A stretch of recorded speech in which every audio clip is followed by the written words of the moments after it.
In November of 1992, truck driver Dale Hoffman pulled his 18-wheeler out of a Texaco parking lot in Texas and disappeared into the night.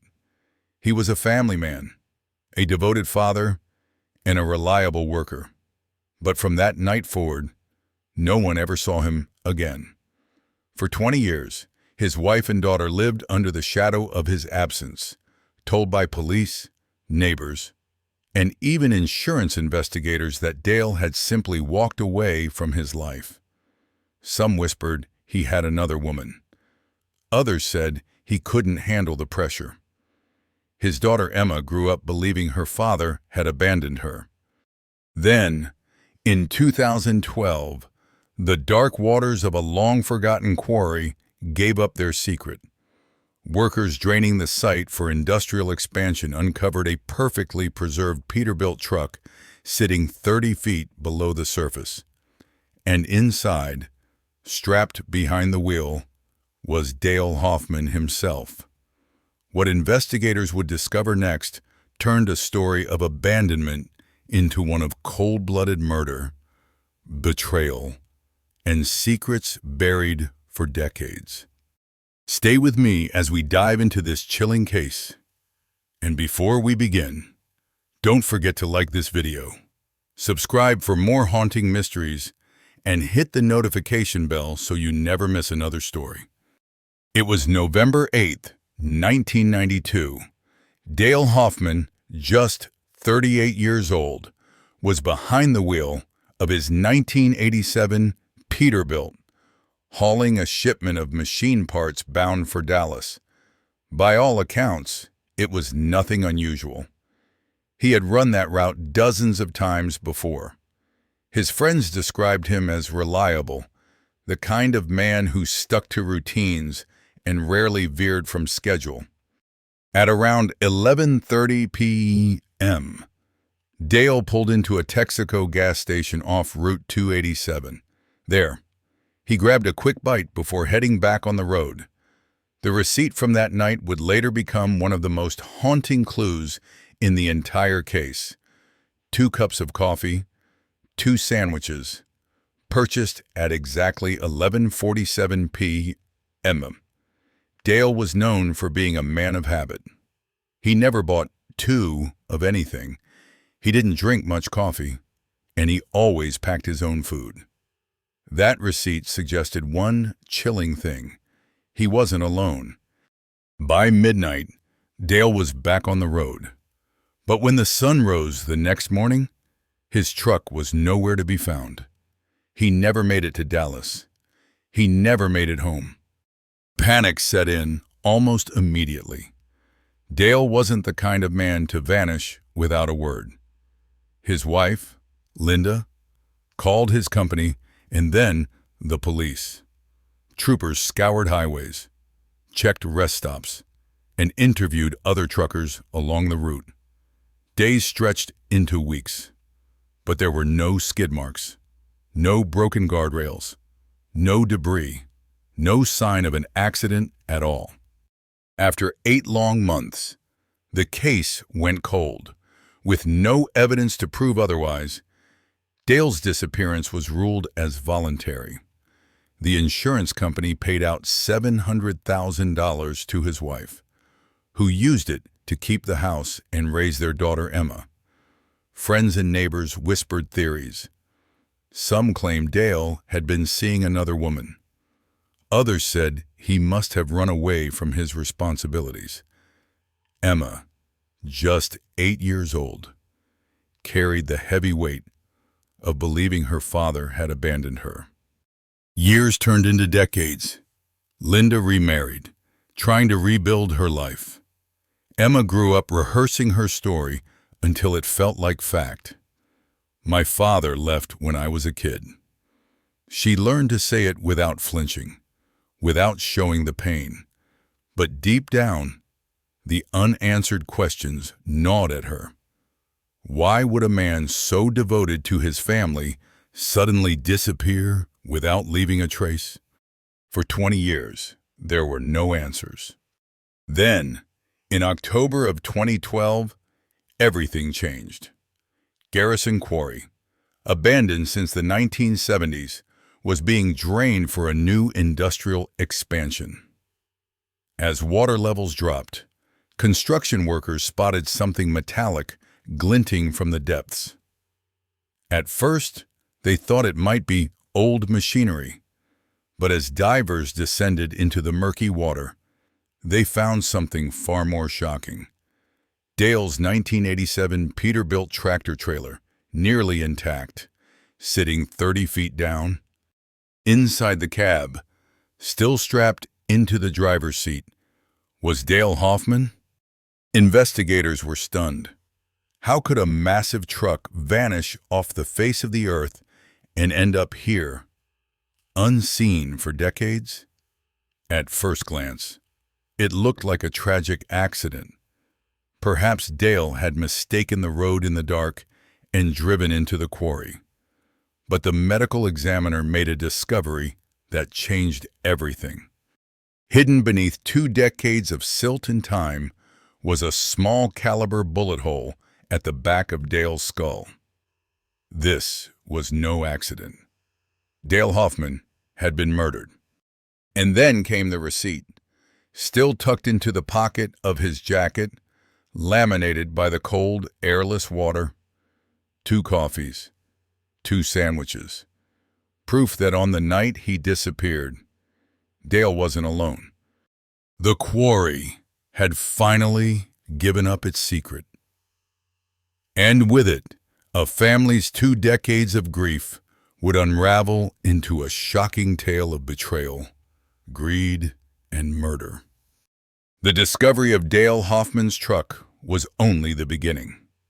For his daughter Emma, now 28 years old, the phone call from Sheriff Tom Garrett shattered the story she had been forced to believe her entire life, that her father had walked out and never looked back.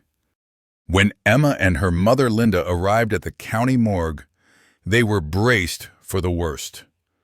But nothing could prepare them for the truth. Dale's body, preserved by the cold quarry water, still bore the marks of the man they remembered: the stubborn mustache, the scar on his chin from a loading dock accident. His face was leathery, but unmistakable. Linda whispered through tears, "That's Dale." Emma's heart twisted. For 20 years, she had carried the wound of abandonment. Now she realized the truth was even worse. Her father hadn't left. He had been taken from her. Someone had killed him and buried the evidence where no one would ever look. Sheriff Garrett broke the silence. The medical examiner had confirmed it: a small caliber gunshot wound to the back of the skull. Dale Hoffman had been executed, and the receipt in his pocket told them something else. He hadn't been alone that night. Emma demanded answers. Who had been with her father? Who knew about the quarry? Who had stolen 20 years from her family? Garrett already had a suspect in mind. The receipt wasn't the only piece of evidence to surface. A second slip of paper had been discovered wedged under the passenger seat of the truck. Another Texaco receipt, time-stamped earlier that same night. 10:15 p.m. 1 coffee, 1 sandwich, paid with a credit card. The name on the card was one Emma knew well: Carl Briggs. Carl wasn't just a business partner. To Emma, he had been Uncle Carl, the man who showed up at Christmas with presents, who helped her mother with insurance paperwork, who stood beside her at graduations and weddings.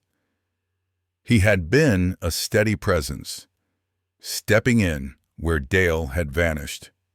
And yet, the evidence was clear. Carl had been at the Texaco that night. He had eaten with Dale. He had lied about being home.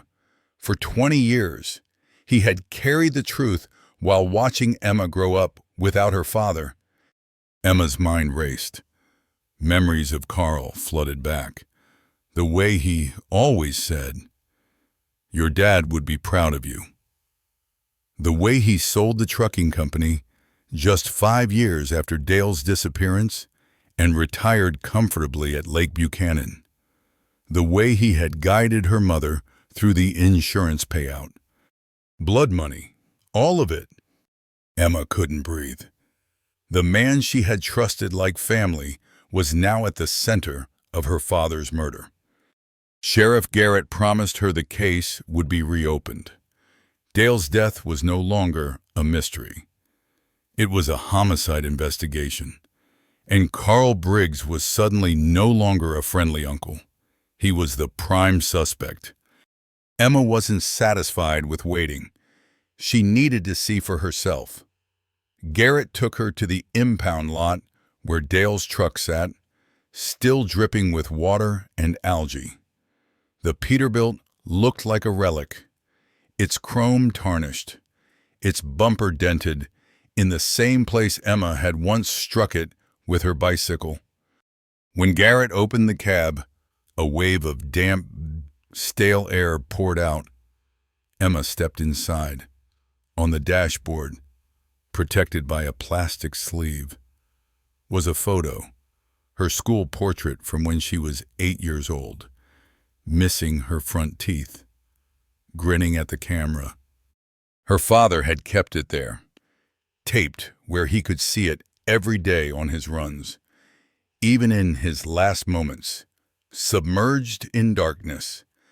Dale Hoffman had been looking at his little girl's face. Emma's throat tightened. For years, she had told herself he had chosen to leave. Now she knew he had never abandoned her. Someone else had chosen for him. And the evidence inside the cab told her who. Carl Briggs' receipt was damning. But it wasn't the only sign. Dale's overnight bag was still in the sleeping compartment, packed neatly for a 3-day run. Nothing was missing, except for his logbook. The one thing he always carried. The one record that might have revealed the truth. Emma's heart hardened. Whoever had taken her father's life had also stolen his story. She wanted it back. Standing in the fading light of the impound lot, Emma made a vow. She would not rest until the man who had smiled at her wedding, the man who had told her Dale would be proud, was unmasked for what he truly was. Carl Briggs had been part of her family. Now, he was her father's killer. Emma couldn't sleep. 3 days had passed since her father's truck was pulled from the quarry, and she couldn't stop replaying the image of that faded receipt. 2 coffees, 2 sandwiches. She sat at her kitchen table at 3 a.m. The glow of her laptop illuminating stacks of old newspapers spread across the surface. She searched for anything, any clue, that might explain what really happened the night Dale disappeared. The archives told a strange story. In June 1992, Twin Pines Trucking, the company her father co-owned with Carl Briggs, had announced new routes and record growth. By August, the business was thriving.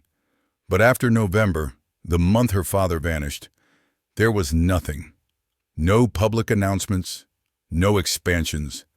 Just a short piece in January 1993, noting that Carl had taken full control of the company. Emma's chest tightened. Carl had stepped into her father's place without hesitation. Her phone buzzed. It was Wayne, her uncle, Dale's brother. He was older now, worn down by years of defending his brother's name against whispers that he had abandoned his family. Wayne showed up at her door, holding a cardboard box. "Couldn't sleep either," he said. "Figured it's time you saw this." Inside were pieces of her father's life, photographs, receipts, and most importantly, one of his old logbooks. Dale's handwriting filled the pages, neat and careful, recording every mile, every stop. But in the margins, Emma noticed personal notes. October 15th, Carl asked about life insurance today. Strange question. October 22nd, Carl's gambling again. Dolores called looking for him. Emma's hands shook. Her father had been documenting Carl's behavior, his debts, his lies, his pressure about insurance. Wayne explained that Carl had always been reckless with money. He gambled, borrowed, and leaned on Dale to cover his mistakes. But by 1992, the debts weren't small anymore. Carl owed thousands to dangerous men. Emma's stomach turned. Her father hadn't run. He had been caught in Carl's spiral. Then Wayne pulled out another folder. Inside were photocopied receipts from an Oklahoma truck stop casino, all signed by Carl. Thousands of dollars lost in the months before Dale disappeared. Emma asked if Wayne had told the police. He nodded bitterly. I tried, but they said Dale must have had debts too. They wanted to believe he ran away. Before Emma could respond, her phone rang again. Sheriff Garrett? His voice was urgent. We found something in the truck. You and Wayne need to come in. At the station? Garrett showed them what the divers had recovered from a waterproof case hidden in the truck's sleeping compartment. Inside were her father's records, spreadsheets, delivery logs, payment notes, and a folder labeled Carl. Emma's heart dropped as she flipped through the pages. Dozens of IOUs. Carl owed Twin Pines Trucking $47,000. The last entry was dated just a week before Dale disappeared. But that wasn't the worst of it. Garrett slid another paper across the table. It was a life insurance form, dated November 5th, 1992, 3 days before Dale vanished. The beneficiary had been changed from Linda Hoffman to Twin Pines Trucking, LLC. Emma shook her head. That's not my dad's signature. Look at the H. He always wrote it with 2 separate lines. This is forged. Garrett nodded. We noticed. And there's more. Carl deposited $8,000 cash the week after Dale disappeared. Claimed it came from a cargo bonus. But the company that supposedly paid it doesn't exist. The room felt heavy. The truth was finally coming into focus. Carl hadn't just betrayed her father. He had set him up. He had gambled their company into debt, then tried to use Dale's life insurance to pay it off. And when Dale refused, he silenced him forever. Emma's hands curled into fists. The man who had stood in for her father at birthdays and holidays, who had told her Dale would be proud, was the very man who put a bullet in his head. Garrett placed a hand on the folder. We're visiting Carl this afternoon. You can come, but only as an observer. Emma agreed. She needed to see his face when the truth was laid bare. The drive to Carl's lake house took 2 hours. Emma followed the sheriff's cruiser, her mind racing with memories. Carl teaching her to fish. Carl handing her gifts at Christmas. Carl smiling at her wedding. All of it a lie.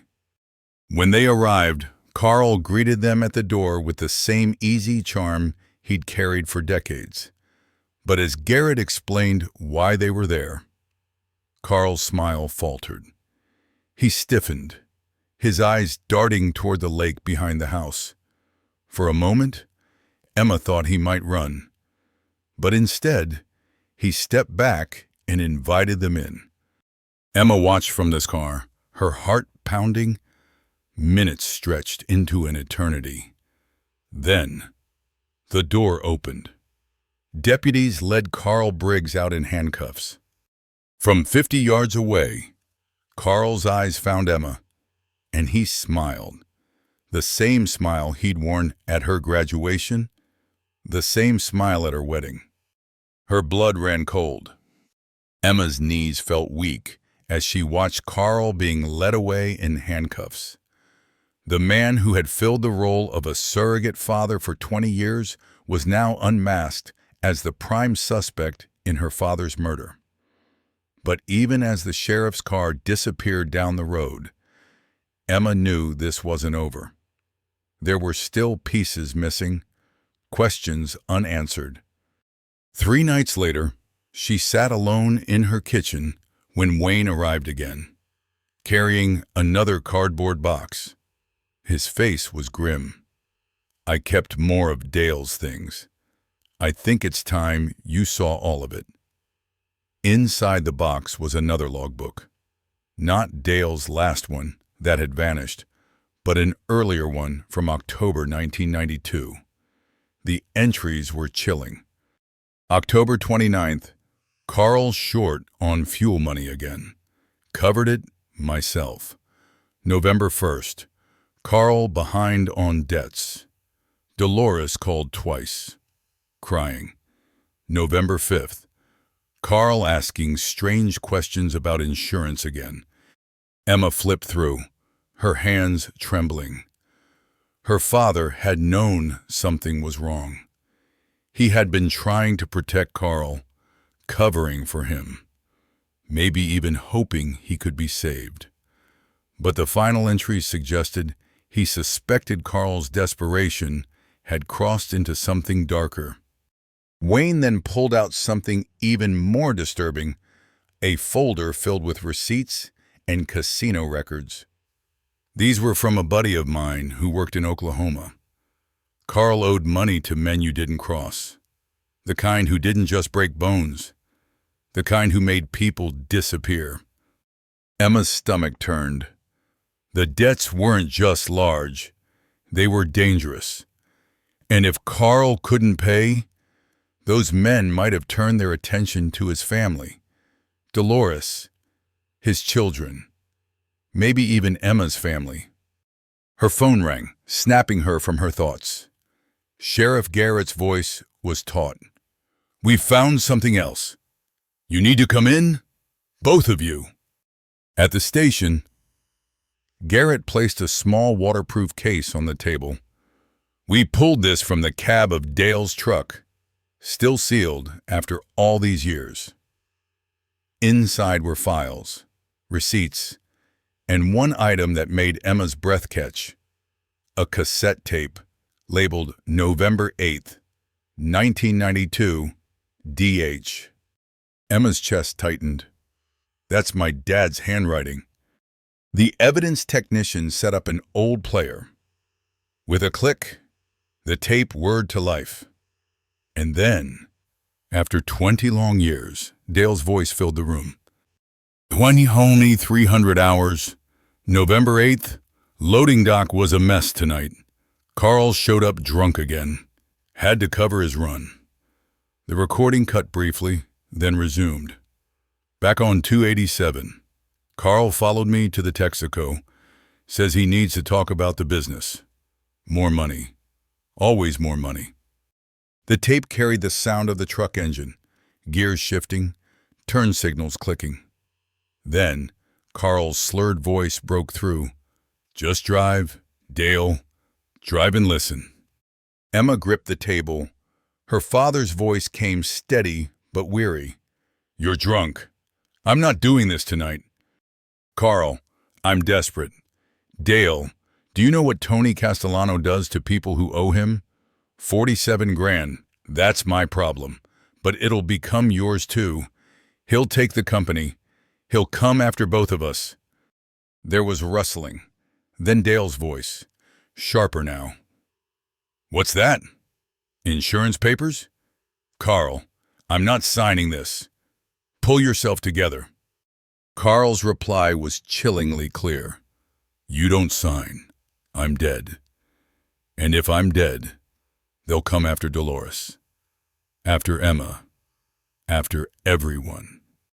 The engine noise faded as the truck slowed, gravel crunching under tires. Then Dale's voice again, low and firm. "I said no, Carl. I won't abandon my family for your debts." A silence stretched, broken only by the faint sound of crickets. Then, a single sharp crack. The unmistakable pop of a small-caliber gunshot. Emma's hand flew to her mouth. On the tape, Carl's voice dissolved into panicked sobs. "Dale, oh God, you made me. I didn't mean. You made me do it." Sounds of dragging, grunting. Then the truck door slamming shut. The engine roared again, gears grinding. And then the splash. Water swallowing metal. Finally. Carl's shaky voice came close to the recorder. November 8th, 1992. Dale Hoffman abandoned his truck and cargo. I'm recovering the vehicle for Twin Pines Trucking. The tape clicked to an end. The room was silent. Emma stared at the recorder, tears burning her eyes. After 20 years, she had heard her father's last words, and the moment his life was stolen. Sheriff Garrett's voice was rough. "That's first-degree murder. Premeditated. He brought the gun. He brought the papers. He chose the quarry." Emma's voice shook. "He kept the tape. Why keep it?" Wayne answered softly. "Because Carl always needed leverage. Maybe even a record to remind himself of what he'd done." Emma pressed her palms against the table, steadying herself. "We have everything we need now. The world will finally know my dad didn't abandon us. He was murdered because he refused to give up on his family." Garrett nodded. "Carl's going to trial. And with this tape, there's no way he walks free." Emma thought about all the times Carl had looked her in the eye and told her, "Your dad would be proud."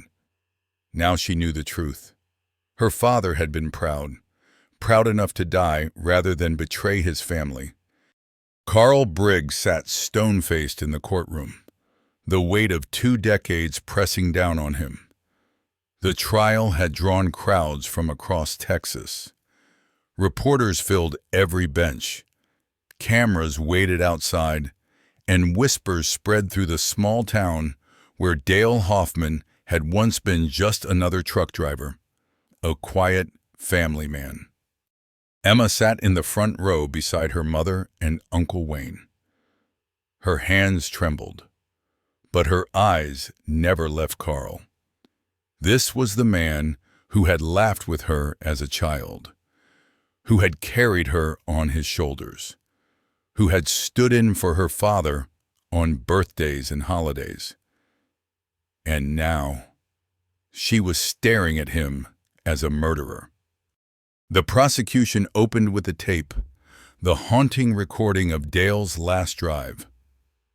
As Dale's voice filled the courtroom, Emma felt tears slip down her face.